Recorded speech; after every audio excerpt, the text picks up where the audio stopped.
तो दोस्तों, क्या आप लोगों को भी कचौड़ी खाना बहुत ज़्यादा पसंद है लेकिन उसे बनाने में बहुत ज़्यादा दिक्कतें आती हैं? तो आज मैं आपके लिए लेकर आई हूँ कचौड़ी बनाने की ऐसी अनोखी रेसिपी जिसे आज से पहले आपने कभी नहीं ट्राई किया होगा।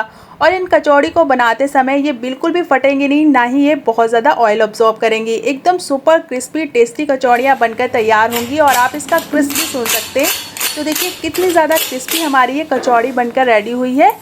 और ये कचौड़ी ऊपर से जितनी क्रिस्पी है अंदर से उतनी ही ज़्यादा सॉफ्ट है। और आप इसकी लेयर चेक कर सकते हैं कितनी सॉफ्ट और कितनी पतली लेयर है। तो चलिए फ्रेंड, बिना किसी देरी के फटाफट से चटपटे से नाश्ते यानी कि कचौड़ी को बनाना स्टार्ट करते हैं। तो दोस्तों, इस कचौड़ी को बनाने के लिए सबसे पहले हम आटा लगाकर तैयार करेंगे। तो आटे के लिए सबसे पहले एक बोल ले लेंगे और इसके अंदर हम ऐड करेंगे 1 बड़ा कप जितना गेहूं का आटा। गेहूं के आटे को आपको अच्छे से छान लेना है, उसके बाद ही इस्तेमाल करना है। इसके बाद अपने आटे में हम ऐड करेंगे खूब सारा फ्रेश बारीक कटा हुआ हरा धनिया और इसके साथ ही हम इसमें ऐड करेंगे 1/4 चम्मच जितना रेड चिली फ्लेक्स। तो यहाँ पर रेड चिली फ्लेक्स आप अपने स्पाइस के अकॉर्डिंग ही इसके अंदर ऐड कीजिएगा। इसके बाद हम इसके अंदर ऐड करेंगे 1 छोटा चम्मच जितना सफ़ेद तिल। तो सफ़ेद तिल टोटल ऑप्शनल है, लेकिन इससे नाश्ते में बहुत ही अच्छा सा टेस्ट और क्रंच आता है, तो इसे ज़रूर से डालिएगा। इसके बाद हम इसमें ऐड करेंगे टेस्ट के अकॉर्डिंग नमक।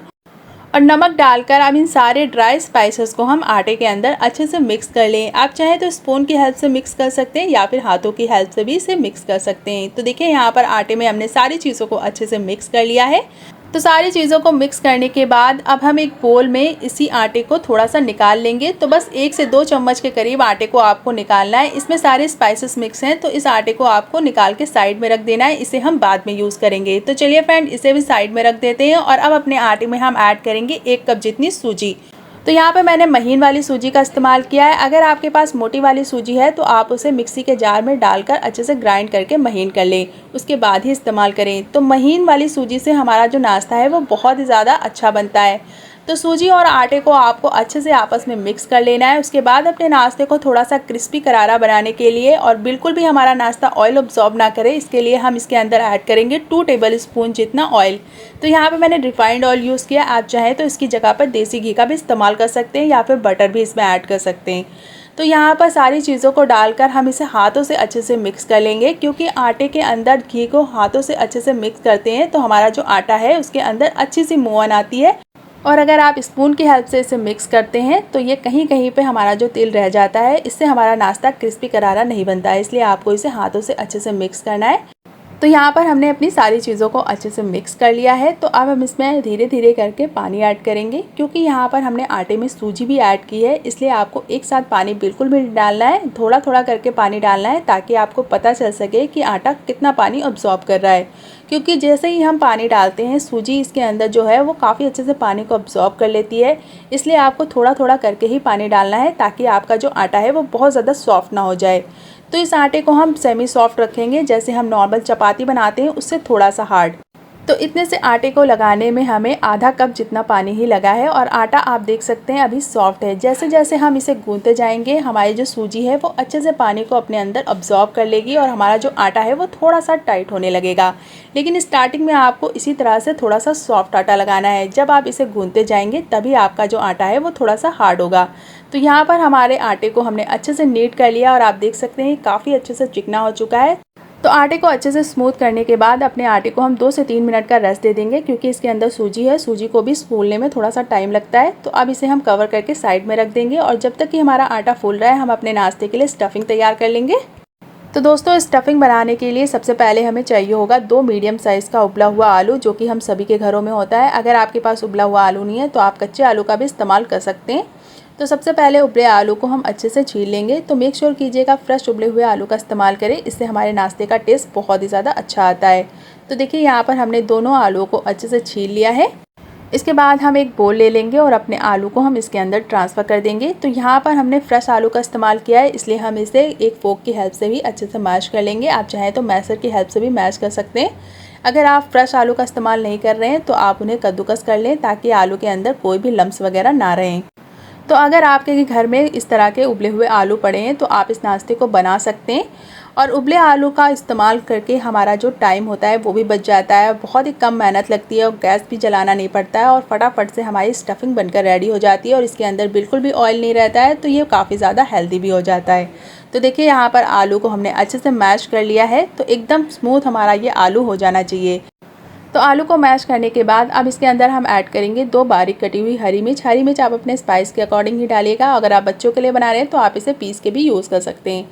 इसके साथ ही हम इसमें डालेंगे थोड़ी सी बारीक कटी हुई प्याज। अगर आप प्याज नहीं खाते हैं तो आप प्याज को स्किप कर सकते हैं। इसके बाद हम इसमें डालेंगे थोड़ी सी बारीक कटी हुई शिमला मिर्च। इन सारी चीज़ों को डालने के बाद इसके अंदर हम ऐड करेंगे थोड़ी सी बारीक कटी हुई गाजर। तो इन सारी चीज़ों को आपको एकदम फाइन चॉप करना है और सबसे लास्ट में इसमें ऐड करेंगे थोड़ी सी फ्रेश बारीक कटी हुई हरी धनिया। और इन सारी सब्जियों को हम आलू के अंदर अब अच्छे से मिक्स कर लेंगे। तो यहाँ पर जो भी सब्जियाँ आपको पसंद है वो सारी सब्जियाँ इसके अंदर आप डाल सकते हैं। आप इसके अंदर कॉर्न या फिर मटर भी ऐड कर सकते हैं। तो देखिए यहाँ पर सब्जियों को हमने अच्छे से मिक्स कर लिया है और अब इसके अंदर हम ऐड करेंगे स्पाइस। तो सबसे पहले अपने नाश्ते को चटपटा बनाने के लिए इसके अंदर ऐड करेंगे 1 छोटा चम्मच जितना चाट मसाला पाउडर। आधा छोटा चम्मच जितना हम इसमें ऐड करेंगे कश्मीरी लाल मिर्च। ये सिर्फ कलर के लिए, इसमें बिल्कुल भी तीखापन नहीं होता है क्योंकि हमने इसके अंदर हरी मिर्च का इस्तेमाल किया है, इसलिए हम इसमें ज़्यादा लाल मिर्च नहीं ऐड करेंगे। इसके बाद हम इसमें डालेंगे आधा छोटा चम्मच जितना गरम मसाला पाउडर। गरम मसाले में सारे मसाले होते हैं तो आपको एक्स्ट्रा कोई भी मसाला डालने की बिल्कुल भी ज़रूरत नहीं है। इसके बाद हम इसमें ऐड करेंगे टेस्ट के अकॉर्डिंग नमक और इन सारे स्पाइसेस को डालकर आपको इसे हाथों से अच्छे से मिक्स करना है। आप चाहें तो स्पून की हेल्प से भी मिक्स कर सकते हैं, लेकिन मसाला अच्छे से मिक्स नहीं होता है स्पून से, इसलिए मैंने यहाँ पर हाथों का इस्तेमाल किया है। आप भी इसे हाथों से मिक्स कीजिएगा, इससे हमारे आलू के अंदर मसाले अच्छे से मिक्स हो जाते हैं। तो देखिए यहाँ पर इसे हाथों से अच्छे से मिक्स करते ही हमारी ये चटपटी सी स्टफिंग बनकर रेडी हो चुकी है। तो अब इस स्टफिंग को हम साइड में रख लेंगे और अब फटाफट से अपने आटे को चेक कर लेंगे। तो आटे को रस करते हुए 3 से 4 मिनट हो चुके हैं और हमारा आटा काफ़ी अच्छे से सेट हो चुका है। तो अब इस आटे को हम चकले पर रख लेंगे और इसे हम हाथों से इस तरह से मैश करते हुए 1 से 2 मिनट के लिए गूंथ लेंगे। इससे हमारे आटे के अंदर एक अच्छी सी लचक आ जाएगी और ये थोड़ा सा और भी ज़्यादा सॉफ्ट हो जाएगा। क्योंकि इसके अंदर हमने सूजी का इस्तेमाल किया है तो हो सकता है कि ये थोड़ा सा क्रैक करे, इसलिए आपको इसे हाथों से अच्छे से स्मूथ कर लेना है। तो जब हमारा आटा अच्छे से स्मूथ हो जाएगा तब हम इसकी एक लोई तोड़ लेंगे और इसे हम हाथों से अच्छे से चिकना कर लेंगे। तो एकदम नींबू के आकार की आपको लोई बनानी है, इससे ज़्यादा बड़ी नहीं, इससे ज़्यादा छोटी नहीं। तो देखिए यहाँ पर लोई को हमने अच्छे से स्मूथ कर लिया है। तो अब इसके ऊपर हम थोड़ा सा ऑयल या फिर सूखा आटा लगा देंगे। तो यहाँ पर मैंने ऑयल लगा लिया है ताकि ये चकले पे बिल्कुल भी चिपके ना। आप चाहें तो इसे सूखा आटा लगाकर भी बेल सकते हैं। तो अब इसे हम फटाफट से बेल लेंगे। तो जैसे हम पूड़ी वगैरह बेलते हैं, रोटी वगैरह बेलते हैं, सेम उसी तरीके से आपको इसे बेलना है। लेकिन इसे आपको थोड़ा सा थिक ही रखना है क्योंकि इसके अंदर हमने सूजी का इस्तेमाल किया है। इसे आपको बहुत ज़्यादा पतला नहीं करना है, वरना आप इसे शेप देंगे तो ये बीच से क्रैक हो जाएगी। तो देखिए यहाँ पर हमने इसे अच्छे से बेल लिया है और इसकी जो थिकनेस है वो कुछ इस तरह की है। तो इसी तरह की थिकनेस होनी चाहिए। तो यहाँ पर हमने रोटी को बेल लिया है। तो अब फटाफट से अपनी स्टफिंग को हम ले लेंगे और 1 चम्मच के करीब स्टफिंग को हम इस तरह से इसके सेंटर में रख देंगे और बहुत ही हल्के हाथों से हम इसे एकदम कचौड़ी जैसा फोल्ड कर देंगे। जो भी एक्स्ट्रा आटा निकलेगा उसे आपको डायरेक्ट नहीं तोड़ना है, इस तरह से इसे गोल गोल घुमाते हुए ऊपर की तरफ खींचना है ताकि ये बिल्कुल भी कहीं से खुले ना। तो देखिए इस तरह से ऊपर ऊपर खींचते रहेंगे और उसके बाद जब आटा कम हो जाएगा तब हम इसे तोड़ लेंगे। तो यहाँ पर हमारा ये पहला नाश्ता बनकर रेडी हो चुका है। तो इसी तरह से आपको इस नाश्ते को बनाना है और इसे आपको बहुत ज़्यादा प्रेस नहीं करना है, इसी तरह से शेप में रखना है, बहुत ज़्यादा बड़ी नहीं करना है। तो यहाँ पर हमारा ये पहला नाश्ता बनकर रेडी हो चुका है। इसी तरह से अपने सारे नाश्ते को हम बनाकर रेडी कर लेंगे। तो चलिए बना लेते हैं। तो फ्रेंड्स हमने अपनी सारी कचौड़ियों को अच्छे से शेप दे दिया है। तो अभी इसे हम साइड में रख लेंगे और अब फटाफट से चलेंगे अपने नेक्स्ट स्टेप पर। तो दोस्तों अब अपने नाश्ते को स्टीम करने के लिए यहाँ पर हम स्टीमर सेट कर लेंगे। स्टीम करने से हमारा नाश्ता बिल्कुल भी ऑयली नहीं बनता है, इसलिए हम यहाँ पर इसे स्टीम करेंगे। तो यहाँ पर हमने जो अपने नाश्ते को बना कर रखा था उसे हम इस तरह की इडली वाली प्लेट में अच्छे से स्टीम होने के लिए रखेंगे। इसके लिए हम इडली वाली प्लेट को ऑयल से अच्छे से ग्रीस कर लेंगे ताकि स्टीम होने के बाद हमारा नाश्ता इसके अंदर बिल्कुल भी चिपके ना।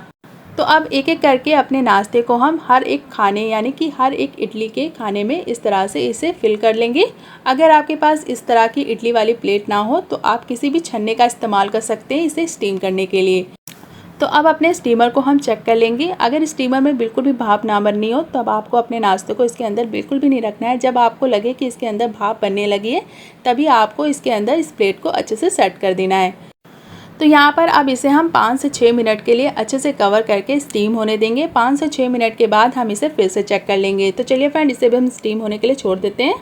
तो 5 से 6 मिनट हो चुके हैं और हमारा जो नाश्ता है वो काफ़ी अच्छे से स्टीम हो चुका है। आप देख सकते हैं कितना ज़्यादा फूल गया हमारा नाश्ता। ये साइन है कि ये बहुत ही अच्छे से स्टीम हो गया है। तो अब इसे हम ठंडा कर लेंगे। तो जैसे ही हमारा नाश्ता हल्का सा ठंडा हो जाएगा एक एक करके अपने नाश्ते को हम निकाल लेंगे और ये बिल्कुल भी चिपकेगा नहीं जब ये एक बार अच्छे से ठंडा हो जाएगा। तो मेक श्योर कीजिएगा कि एकदम अच्छे से ठंडा हो जाए तभी आपको इसे डिमोल्ड करना है, वरना ये बीच से फट भी सकता है। तो इसी तरह से अपने दूसरे नाश्ते को भी हम अच्छे से स्टीम होने देंगे। तो जब तक वो स्टीम हो रहा है हम फटाफट से चलेंगे अपने नेक्स्ट वर्क पर। तो यहाँ पर हमने जो आटे को निकाल कर रखा था 2 से 3 चम्मच के करीब, अब इस टाइम पर इसमें हम पानी ऐड करेंगे और इसकी हम स्लरी तैयार करेंगे। तो इसे हमने आटे में से निकाल लिया था, इसलिए आपको इसके अंदर कुछ भी एक्स्ट्रा डालने की बिल्कुल भी ज़रूरत नहीं है। बस आपको इसमें पानी डालना है और एकदम अच्छा सा बैटर बना लेना है। तो बैटर की जो कंसिस्टेंसी होगी वो थोड़ी सी थिक होगी, बहुत ज़्यादा पतली नहीं होगी, ताकि ये अच्छे से कोट कर पाए नाश्ते को। तो देखिए थोड़ा थोड़ा करके पानी डालते जाएंगे और इसे अच्छे से मिक्स करते जाएंगे। एकदम लम्प फ्री बैटर आपको यहाँ पर तैयार करना है। तो यहाँ पर हमारा एकदम लम्प फ्री बैटर तैयार हो चुका है। तो अब इस बैटर को हम साइड में रख लेंगे और अब फटाफट से चलेंगे अपनी गैस की तरफ। तो यहाँ पर अब हम एक पैन में थोड़ा सा ऑयल गर्म होने के लिए रख देंगे। तो जैसे ही हमारा तेल गर्म हो जाएगा हम अपने नाश्ते को बनाना स्टार्ट करेंगे। तो यहाँ पर हमारा तेल गर्म हो चुका है। जैसे ही हमारा तेल गर्म हो जाएगा अपने तैयार किए हुए नाश्ते को हम इस तरह से बैटर में अच्छे से कोट कर लेंगे और इस तरह के चम्मच से इस नाश्ते को हम उठाएंगे। इस तरह से कांटे वाले चम्मच से इसे उठाने पर इसके अंदर बिल्कुल भी एक्स्ट्रा बैटर नहीं जाता, जितनी रिक्वायरमेंट होती है उसी हिसाब से बैटर जाता है और एक एक करके अपने नाश्ते को हम बहुत ही ईजिली इस तरह से तेल में डाल पाते हैं और इस तरीके से हमारे हाथ में भी बैटर बिल्कुल भी नहीं लगता। तो देखिए यहाँ पर हमने तेल में सारे नाश्ते को डाल दिया है। तो एक बार में जितने पैन में आए उतने ही नाश्ते को डालना है और एकदम हाई फ्लेम रखना है, क्योंकि हमारा जो नाश्ता है वो ऑलरेडी स्टीम है, अंदर से कुक है, तो इसे फ्राई होने में बहुत ज़्यादा टाइम नहीं लगेगा।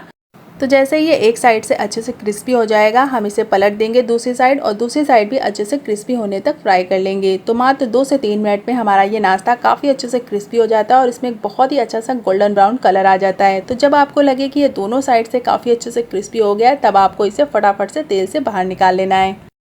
तो यहाँ पर हमारा ये फर्स्ट बैच फ्राई हो चुका है। इसी तरह से मैं दूसरे बैच को भी फ्राई कर लूँगी। आप चाहें तो इसे बिना फ्राई करके भी खा सकते हैं, क्योंकि हमारा जो नाश्ता है वो ऑलरेडी स्टीम है। अगर आप बहुत ही हेल्दी तरीके से इसे खाना चाहते हैं तो आप इसे थोड़े से ऑयल से भी सेक सकते हैं।